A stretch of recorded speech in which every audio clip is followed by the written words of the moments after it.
everyone, this is Rich Slama, and today we're going to be talking about carbon monoxide poisoning in our 5-minute lecture series. So, carbon monoxide poisoning is something very dangerous that we always want to keep on our differential in the emergency department. It's a colorless, odorless, tasteless gas, and one of the leading causes of poisonous deaths in the United States. So, the symptoms of carbon monoxide poisoning are very broad, and actually one of the accidents that a lot of people make is that they don't consider this on their differential when these patients come into the emergency department.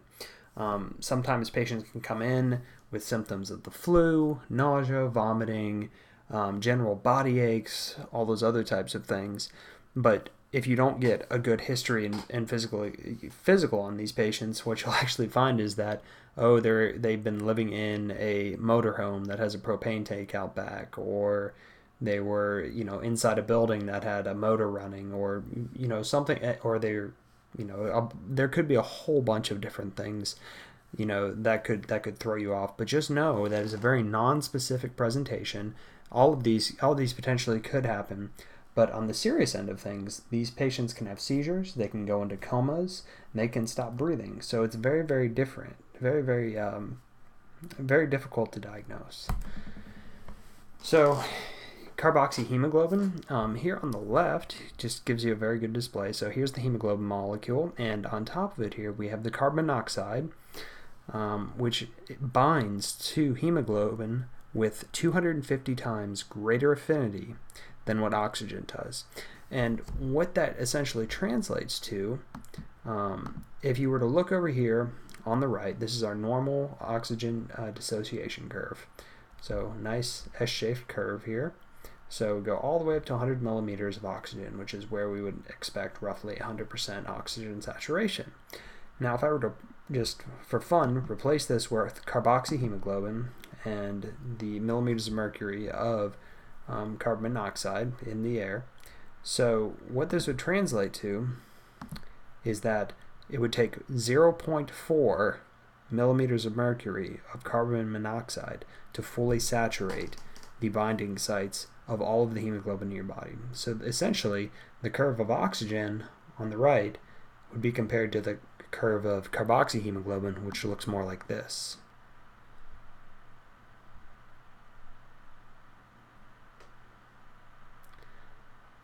And so what you can see here is that it takes a significantly smaller amount of carboxyhemoglobin to fully saturate all of the sites of hemoglobin, which is just very helpful in understanding why it is that we treat this the way that we do.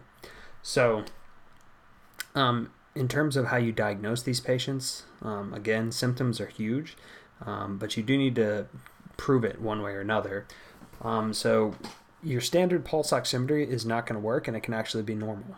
What you need is something called co-oximetry, which looks for the specific wavelength that carbon monoxide causes the hemoglobin molecule to change the conformation of hemoglobin.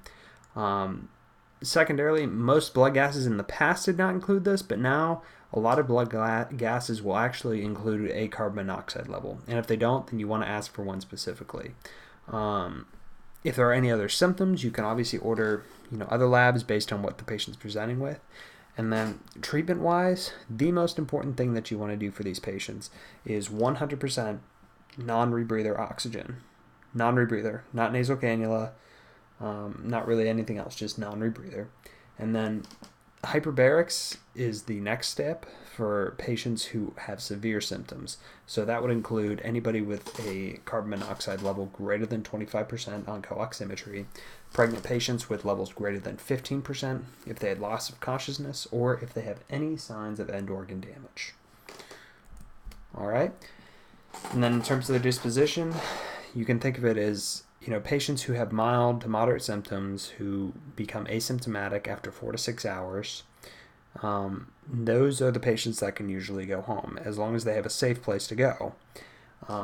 If not, then all the other patients, for the most part, are going to get admitted just to be watched and to receive continuous oxygen. So that will be dictated a lot based on how the patients look. after treatment. And that is really it. So thank you very much for listening, and we will see you all next time.